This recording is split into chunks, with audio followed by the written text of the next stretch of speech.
It's time for Two Guys and a Goalie with Dustin Nielsen, Matt Cassian, and the goalie, Joaquin Gage.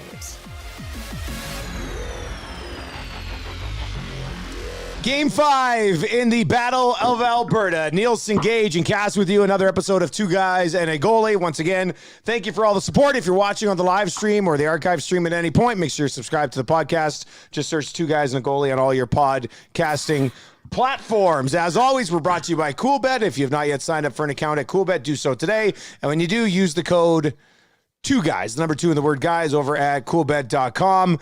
Chris Abbott's going to join us from Coolbet coming up in about 20 minutes time, and we will find out exactly what he's betting on in the Battle of Alberta tonight. Cass, Gager, happy Game 5 day, boys. How you doing? I'm good. It's wow, another great weekend of sports lined up here.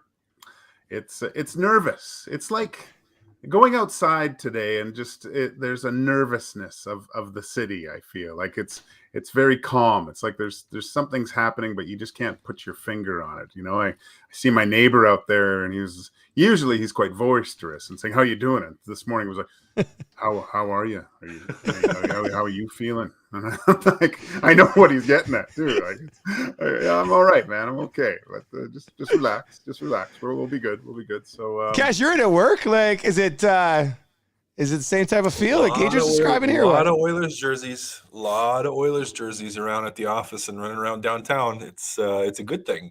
Yeah, but there's a nerves to it too, where it's just like, and I had a coworker, we were just chatting for a minute, who was like, you know, I'm really, if they don't win this one and they don't close them out here, like, and I was like, well, you know, Calgary has to win 3 straight. Like, it's going to be tough to do that against Edmonton, but he still was feeling nervous. And I mean, I understand, I guess, too, why you'd feel that way. But yeah, it's like there's a nervous energy. I'm just so excited there's still hockey too. And I even went to the Oil Kings playoff game yesterday, and that was awesome to see. So it's like, you know, there's junior hockey, which is awesome to watch in the playoffs, and they're playing really well. The Oilers are playing well, and they're up in their series. So we could have back-to-back clinching in Edmonton here. Like if Edmonton wins, and then the Oil Kings, win tomorrow, it'd be like four wins in a row, 4 days in a row, both to win a series to go to the conference finals, which would be amazing. So I'd be so pumped for that. Go ahead, Gager. It's funny. I was this morning just making some breakfast. I was listening to everybody, and everyone's talking, and I was that scene in The Matrix when Neo's fighting Agent Smith, and Morpheus says he's beginning to believe. And I found myself looking further down the road of, wow, like they win tonight, you know, Colorado or St. Louis. And, you know, I think looking at them now, they kind of match up a little bit better. And so I'm getting on this train. It's great. What a great feeling. What a great reference. To the Neo fight versus all of the Mr. Smiths. Have you guys seen the new Matrix movie? It's terrible. Okay. I went to see it. I didn't think it was terrible. I liked the first half. Is there a but here? The first half was good. The second half was horrible. So the first half, like when it was a little bit different. It took on like a psychological thriller kind of like where you're trying to figure out what's real, what's not real. I really enjoyed that part, but maybe not even the first half, the first third. Like they didn't take that and run with it. Like they didn't pay that off longer. Yeah, it wasn't a payoff from it where it was just like, oh yeah, we all knew it was real. And it was just kind of, I don't know, after that. But the start was good. We were trying to figure out, well, is this all in his mind? Did he make everything up? Is he really this, or is it? Well, don't ruin it yet, because I haven't seen it. I turned it on the plane when I was going out to Toronto, and then I was just like, yeah, this isn't a movie I want to watch on a small little screen anyway, whether it was good or bad. So I watched Ozarks instead. But yeah, I'll have to check it out at some point. Anyway, great Neo reference, Gage. That was good. How crazy is it, guys? Like, if the Oilers actually finish this thing off tonight and eliminate the Calgary Flames in 5. I mean, I don't think anybody prior to this series was saying Oilers in 5. I mean, some people had Oilers in 6, which could still possibly happen on Saturday night on home ice. But Cass, let's just start with you. What would you think if the Oilers finished this off in 5? How much of a stunner is that for most people? Be the old kick stunner. type of stunner. Yeah. Like, you kicked in Calgary, you kicked in your midsection, then all of a sudden someone's wrapping their arm around your neck and slamming you. It would be a surprise, I think, for Calgary Flames and Calgary Flames fans. I mean, and a pleasant one for Edmonton Oilers fans who, we anticipated, especially after that first game, we just anticipated this to either be like a Calgary blowout or a scrap to the finish where it was going to be tight, and it still could be that. That's the thing. And Sutter said it after the game. They were in that game. Like, they were in that last game. Edmonton wins it. You get the empty netter in the insurance goal, but Calgary was right there too. You each had one horrible goalie goal to balance each other out, but it was a close game. Calgary had chances too. They had opportunities too. Now, Edmonton came up with saves. Defensemen did a good job of clearing the front of the net again. I thought they did a good job of cutting down on rebound opportunities. Like, there hasn't been very much cross-crease rebound stuff that Mike Smith has had to deal with. But it's like, if you make one mistake, two mistakes, Calgary wins that hockey game. So they're right there too. So it's not over yet, but yeah, a little surprising that Edmonton has managed, especially after being down a couple goals in game 2, to come back and storm back in the series and win a couple straight. But hey, in the other building, or in the other room, rather, the Calgary Flames are sitting there saying, hey, they just won 3 games in a row. Why can't we? It's the exact mentality they're going to take into it. Fair point. Just happened. That would be the talking point, right? They just beat us 3 times. Nobody expected that. Let's go beat them 3 times. That's true. Gager, we haven't had an episode since that goal from the other end, and they bounced back. Nuge scores the winner, and a huge learning moment for the team, a chance to be composed. But, buddy, take us through that one. Your thoughts on how that went down? I tried to. It's so hard to ISO Cam Smith, but I mean, it looks like he just kind of relaxed, right? And which is normal at that, where that puck is, where it is, who's got it, and how it was almost set up on a tee for who shot it there? Anderson, like, and he just kind of one-timed that thing, and you saw Mike look up and just he didn't expect it, didn't see it. And that thing, I think it hit the back of the net too. So it's almost a different angle because it had some lob on it too, right? So yeah, terrible mistake. But I think I tweeted out, like, it was a slapper from the tops of the circles, man. Sometimes you just got to give it to the shooter. With the screen. With the screen. With the screen, yeah. With the screen at some point in that 132 feet. That's why he was waving his arms, yeah. Yeah, the waving of the arms was just classic. Oh, man. What are you guys doing? What's going on here? My way. Why would you let me see that one? Oh, man, that was great. Made some big saves after. Oh, yeah. He bounced back and the team bounced back, which is great. But can you imagine the legacy that would leave in Edmonton if that was the turning point in the series? Like, if Calgary wins that game and then wins the next one and eliminates Edmonton, like, you would never live that down as a goaltender in the city. Like, the city would never forget and never, ever, ever forgive you if that would have been the goal to turn it around. Well, I don't think it was crazy to think right away when that went in, like, like, this is where some series turn, when something ridiculous happens, or, there's an injury, like Sidney Crosby in that Pittsburgh. Like, when something like that happens, you think, this guy. I looked at Iwanek right away. I said, oh, man, like, if this goes sour, like that, they're never, if they didn't win that game, man, we would have got 2,000 text messages to the show the next day, just losing their mind. Instead, they did win it. So, Gager, it's funny how the next 10 minutes could basically determine Mike Smith's legacy in Edmonton after that goal went in, right? Like, it's that level of play. That would have null and voided year 2 of that contract, I think, is what that would have done. That's what would have happened. And it was funny. I like it. It's in the contract. You allow a goal from beyond the other blue line. Second year of this deal is gone. Yeah, there's a 132-foot rule, not allowing a goal. The clause. I never would have had a pro contract if that was true. But it's crazy to, as soon as that goal went in, the broadcasters, I think Craig was already saying stuff about Dan Cloutier when Lidstrom. Yeah. But it's different. Lidstrom practiced that goal. Like, he did that consistently, where he would take a slap shot on net, and I don't know how he did it, but he'd almost put like top spin on it and make it bounce. It would bounce right before the goalie. Like he could almost do that at will.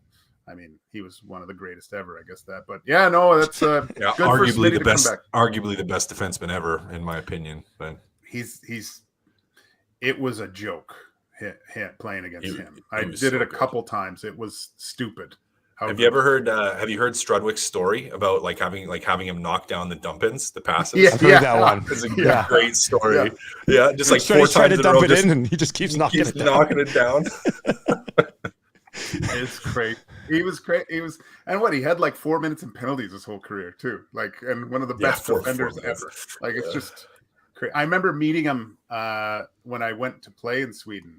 And it's funny because most Swedes, they have accents. He has no accent at all, like talking. It was crazy. And he's a huge man too, slender, but really tall. I didn't realize how tall he was, but really nice guy. Awesome guy. All right, so as we get set to kind of transition, actually before that, Cass, I do have to get your thoughts on Archibald and Cassian blowing each other up behind the net. Can you believe? Guy. Like, I don't know if I've ever seen teammates. You see guys run into each other when they're not looking, and it's pretty big collisions. But I don't know if I've ever seen two guys Wendell Clark each other behind the net. They were that both was nuts. committed to it. They were so committed. They both fully committed to the hit, and they both fully committed on the wrong side of the guy. Like, in a perfect world, one guy goes low, one guy goes high, and you know you're going to hit him either way. But man, that just sucks. And you're trying not to like run the guy over, like you're trying to let up how you can. But at that point, it's just like the Lucic hitting the Mike Smith thing, where it's just like you're just like, well, I'm going to hit him at this point. Like, it's going to be an accident. I actually had that happen at one of the charity tournaments, except it was like mid-ice, where it was like an old guy turned right into me, and I was like, well, nothing I can do about this. So you kind of try to let up, and I mean, the other guy in that situation went absolutely flying, and I was just kind of standing there being like, I hope I didn't kill that guy. And it's the same thing with Archibald and Cassian, where you're like, hey, you okay, dude? Like, nothing you can do at that point. They both committed, but hey, at least they're going trying to run somebody over. So that's good.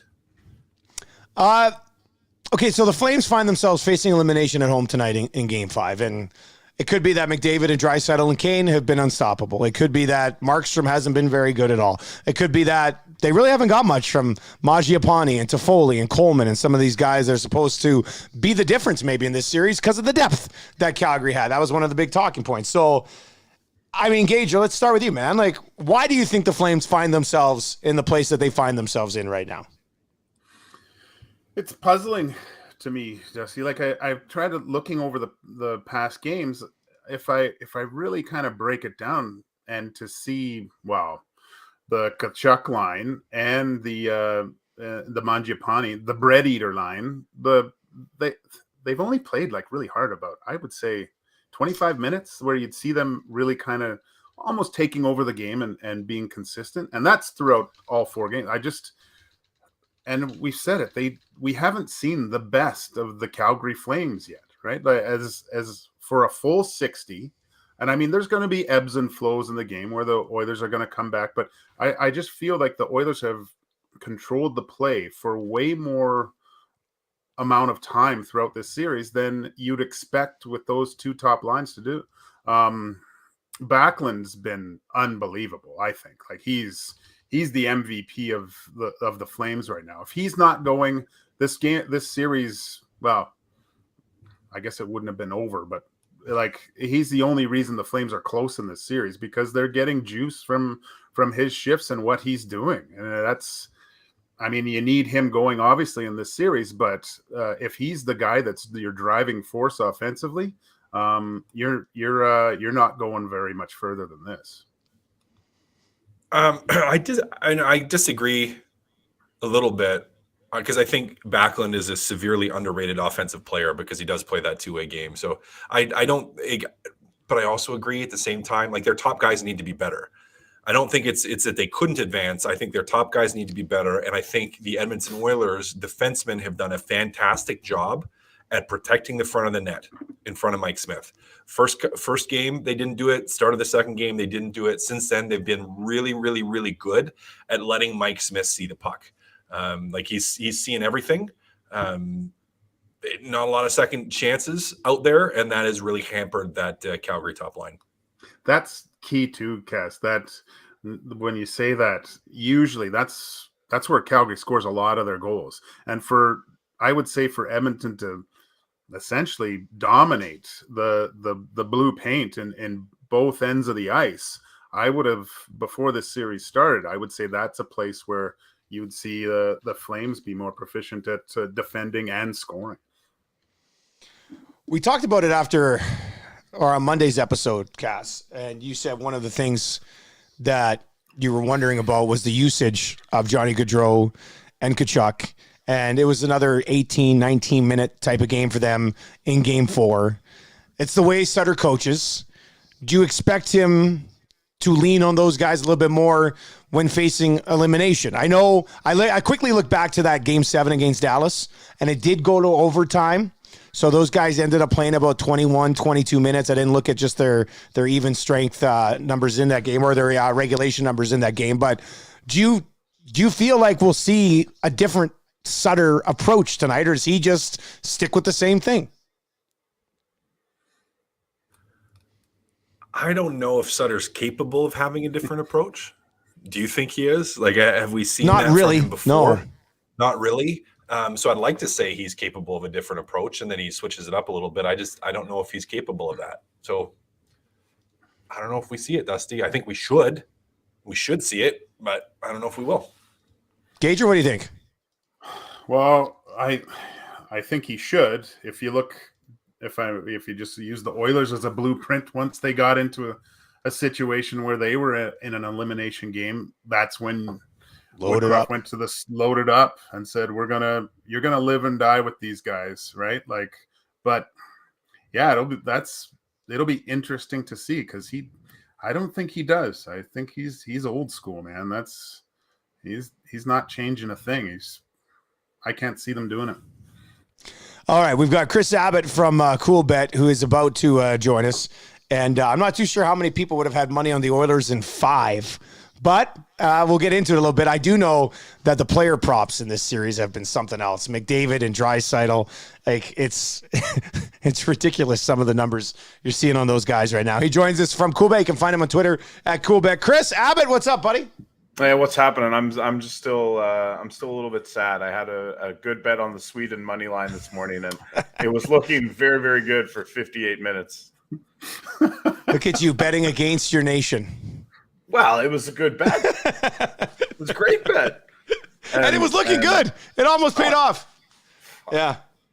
How much have you been doing on the World Championships, if I may ask? Honestly, not much at all. Okay. Normally I would, man. I've just I haven't had the time to watch. So normally I'd wake up, in a normal year, sit down, start working, have the TV going on the side, a little bit of money on the Denmark-Latvia game, see what happens. But haven't been doing too much this year.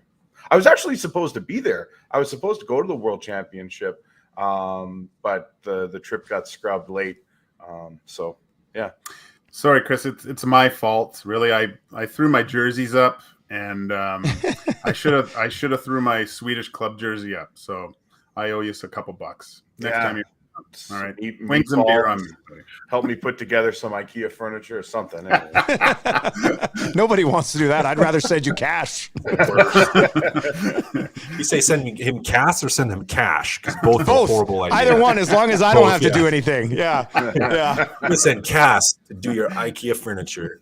My entire basement is a Kallax. The entire basement is a Kallax. It's just, that's the way it is. Chris, I said on my radio show this morning, and it kind of ties in to some of these player props, and I'm sure the entire city of Edmonton in your markets have been a steady diet of the overs here on these guys. But I said on my show this morning, I said, this is how crazy it is with Connor McDavid, that I predicted him to get 3 points tonight, and most people are just like, well, yeah, duh.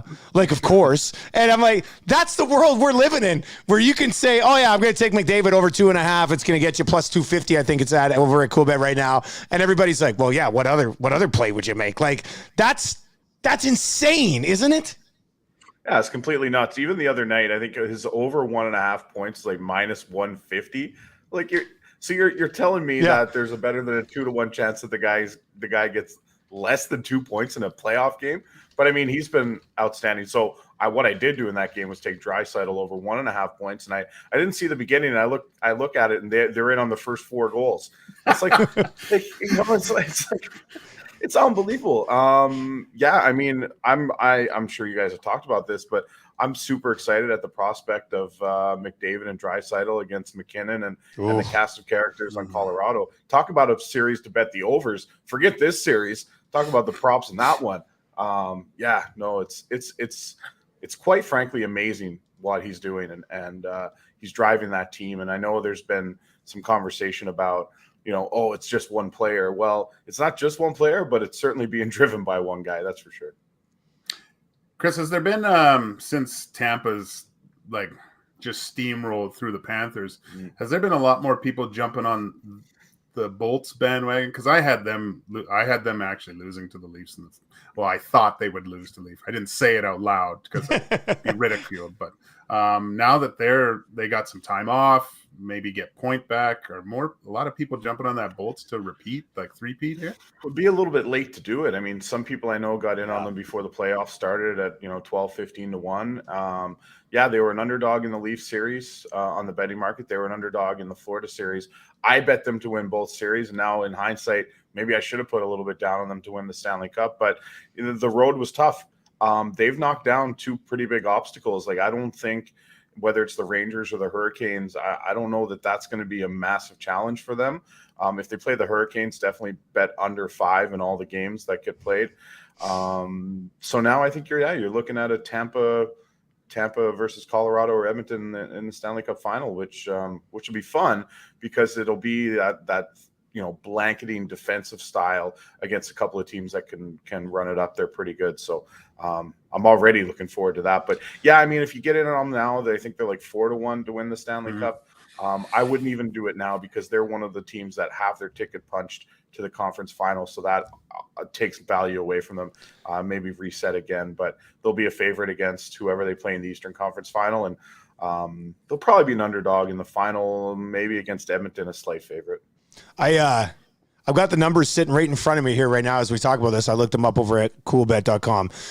Right now, to win the Cup, Colorado's plus 140, Tampa's plus 260, Edmonton's 5-1, Carolina's 6-1, Rangers are 14-1, Calgary's 20-1, St. Louis is plus 5,000. They also have, this is nice actually, you guys have this up, Eastern Conference winner, Tampa minus 137, Rangers plus 475, and Carolina plus 235. So if you like Tampa to beat whoever comes out of that matchup, which I think a lot of people probably would right now, it's minus 137. So you're right, Chris. I mean, we probably missed the boat here on the Tampa Bay Lightning if you wanted to get some value on that. Can you imagine getting the Lightning at 12 or 14-1 at the beginning of the playoffs?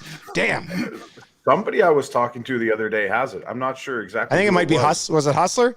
I can see Hustler doing something like that. Yeah, it might have been Andrew Walker too. I'm not quite sure, but I know a couple of people did get in on them early. And I think then, that price with the 3 teams left in the Eastern Conference, I don't know if you're going to get better than that. So if you think, you want to bet them in the next round, you might want to bet them now.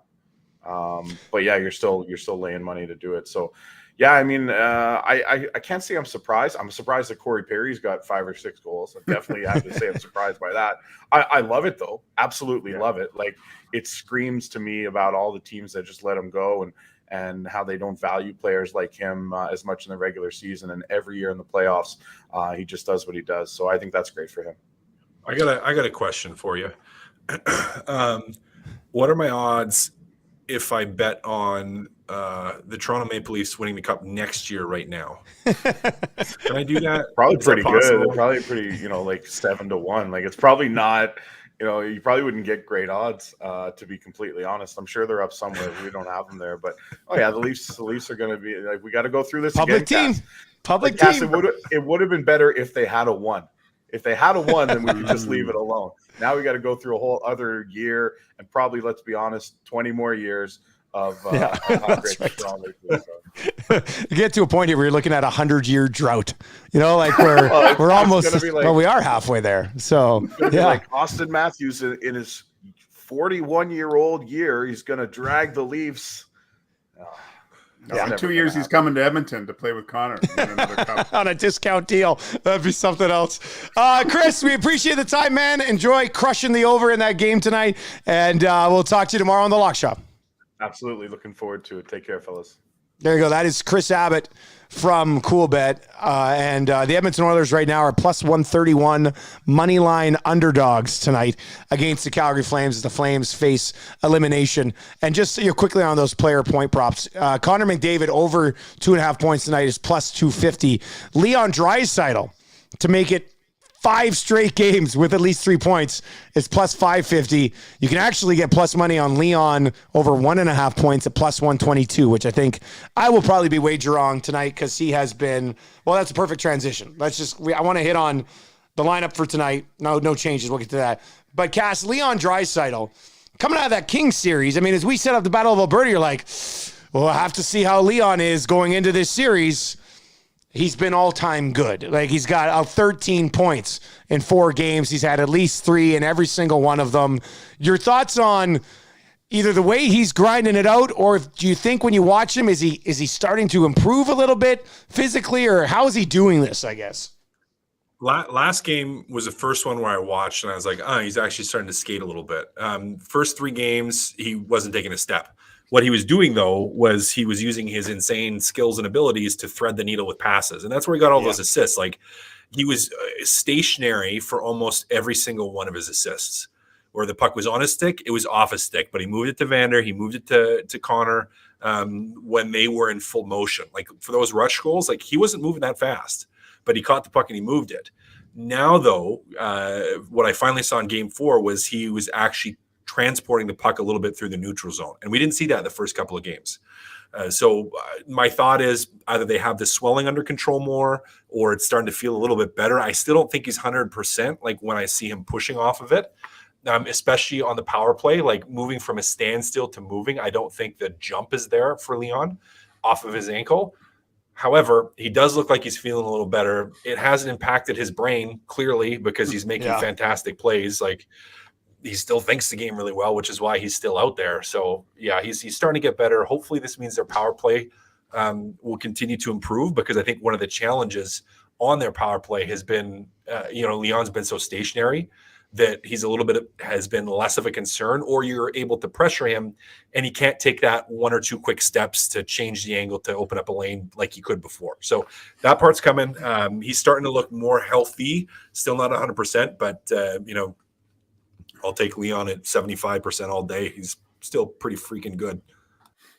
We still see, I think Markstrom made an unreal save, but I think there's still a little, his one-timer from that side just isn't where it usually is, right? Like, but you're right, Cass. It was, he was moving a ton better last game. And man, going into the series, like looking at that and seeing Leon at, I'm thinking like at 30%, I'm like, ugh, can they do this? Yeah. But what I really didn't notice was how much the Calgary Flames missed Tanev. I think Leon, how he was injured, it was nothing compared to the Flames not having Tanev in the lineup. That's a massive hole, because I watched him a lot in there, and they were talking about it in the broadcast, just his presence and how he defends, and it's almost but he can't shoot the puck. He can't do anything. He can't battle down front.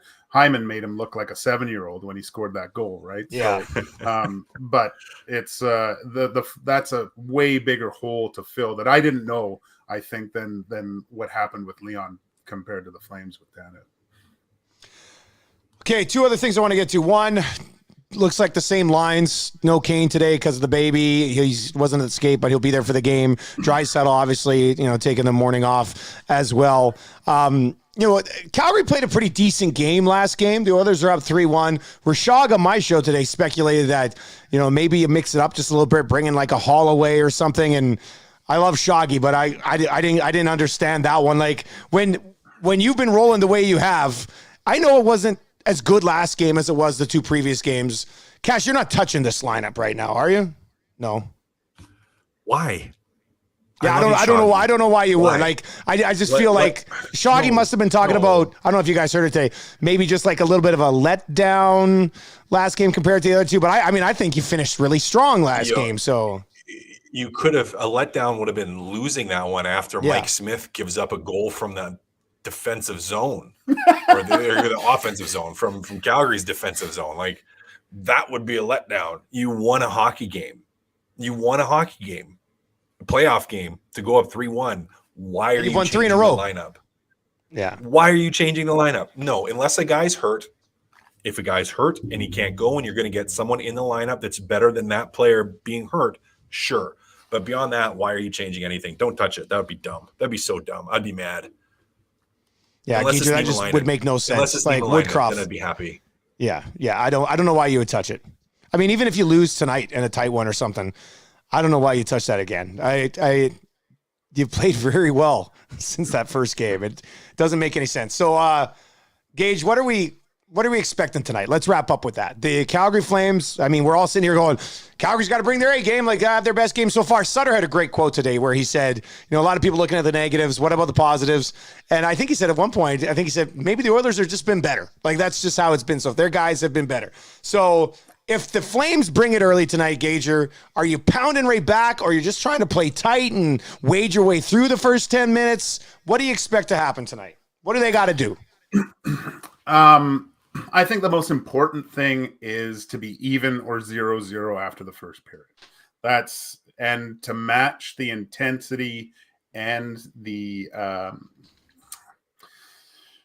how the Flames will play and what their structure is throughout that first period. Like, that has to be at least matched at that point and coming out even. Or, I mean, if they can come out ahead, great, even more so. But just to, like I think I said to you, Dusty, just to put that splinter in the mind that, oh my gosh, okay, we only have 2 more periods to win this game, right? Yeah. Start getting into the heads of these guys and saying, oh, is this my last 40 minutes this year until September, right? So I think the start is the most important. Execution's going to be key, right? Just making sure simple plays doesn't. With Mike Smith, I know you're listening. Just you don't have to get things going here. Just play your game. It's been really good. That's what I would if I was coach. That's what I'd be saying for sure.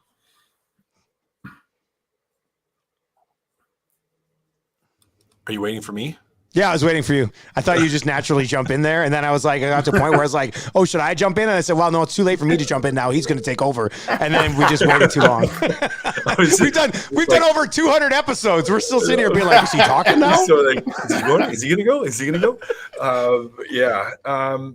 You got to even or better after one. That's what you want. You're in their building, a 0-0 period or a 1-1 period, whatever it ends up being, like tied or better after one is a good situation, because you know Calgary is going to be throwing absolutely everything at you. Like, that first 5 minutes, really important to bend and not break. They may get a shot, they may get some shots, they may get a grade A shot, but you have to flex and not actually let something go into the net. That's going to be it. You got to deal with that first big push, then you got to start to push back. And if you end up getting out of that period 0-0, the old buttholes start to tighten a little bit on the other side. So you get through and make it a 40-minute hockey game. That's the mindset heading into it. I would say, actually, I think they could be down one after 20 and still win this hockey game. Like, they've just shown the ability, right? Like, yeah, I mean, would they love to be even or up? Sure. But I don't think it's the end of the world if they're down after 20 tonight. I think it'd be okay, because you can come with that push. McDavid, Draisaitl, and Kane could strike, and then all of a sudden, as Cass said, the buttholes tighten, which would change everything. Hey, before we wrap, we've got to talk about, for anybody who's watching, and if you're listening to the podcast, go track it down. Cass, let's talk about this shirt. This shirt today, I think it's the fanciest shirt you've ever worn. We've been doing this for over 2 years. What's the occasion, my man? Oh boy, do we want to get into this? Kind of. Basically, my wife and a couple other people that I love and trust were like, Matt, you need to actually start getting some nicer shirts, because I hate spending money. I'm a pretty frugal guy, like cars and clothes. Like, there's some things I just don't like spending money on.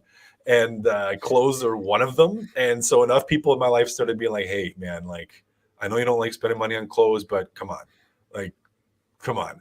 And so my wife was finally got enough people on board where she's like, I'm just going to start buying you some stuff. So she went out and she bought this and a couple other things for me. And it's actually really nice. I really like it.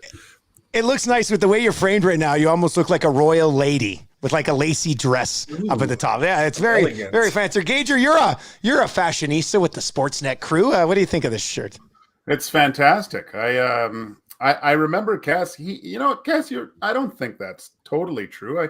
I've seen you in a few funky Ben Sherman shirts that even I said, geez, I got to go get myself a couple of those things. You know what, those Gager, you want to know a secret? Those were from Costco. They were Costco Ben Sherman. I went straight to Costco, my friend. I'm at the age where I go, like, I never went through those aisles at Costco, right? But now I find, you're browsing. Kirkland. You're browsing the I'm clothes section now. I'm browsing. Oh yeah, I've held them up and kind of imagined myself in them. Yeah, it's what I do. I like to wear black hoodies.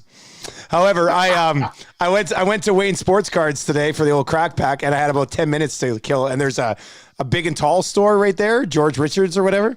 So I popped in there today, and I think I've said this on the podcast before. I love going in there because I get the smallest size available. Like I went in there today, I was like, excuse me, do you have this as an XL? I can only find it in 4XL. And then the lady's like, yes, sir, we'll find the XL. I was like, yes, perfect. So yeah, anytime Wayne's isn't open, I end up spending $200 at the store next to it. So, but I felt pretty good about the shirt I bought today. It's nice. It's good. The problem is, Cass, like now, if the Oilers do win tonight, you realize that you'll have thousands of people telling you to keep wearing that shirt. My Fancy wife, shirt guy. Yeah, my wife, obviously, well, she wears one of my jerseys at Orange Theory for game days, right? But she has on orange leggings, and she even bought herself a pair of orange shoes. So but they won the last game. She's blinding to look at, right? And so she had to wear it again because all the members of Orange Theory said, you better wear that again on game day. And she forgot the shoes today. So I had to race to Orange Theory this morning with these orange hideous runners so she wouldn't get in trouble by all the Orange Theory members. So yeah, Cass, if you win, you might want to stock up on a couple more of those bad boys. We'll have to see. I've been dressing like a clown on CTV for 4 games, and they haven't lost. So we all have our commitments for the market, for the city. Like, hey, also before we wrap up, and we'll get going right away. Shout out to Gager and Cass for organizing it. And the roast, we got that email, raised over $75,000 for Kids Sport Edmonton. So well done, guys. That was pretty cool. That was an awesome email to see. So thanks for organizing that, guys. And Gager, thanks for putting yourself out there, man. That was awesome. Predictions. Do they finish it tonight, or are we talking about something on Saturday? What do you think? I'm going to go with 7-1 win Oilers. Hey, whatever works, right? Gager, you've been a man out there. You got a good feel on this. I really think that it's 5-4 Flames tonight. Come back, win Saturday night here. All right, there you go. That's going to do it for another episode of Two Guys and a Goalie. Thank you very much for watching. Thank you very much for listening. Tell your friends about the podcast. It's all brought to you by our friends at CoolBet. And we'll be back with a new episode on Monday, either nervously setting up a Game 7 for the city or talking about a Western Conference final. Either way, that's a huge episode. I hope Have so. a great weekend, guys. We'll talk to you later.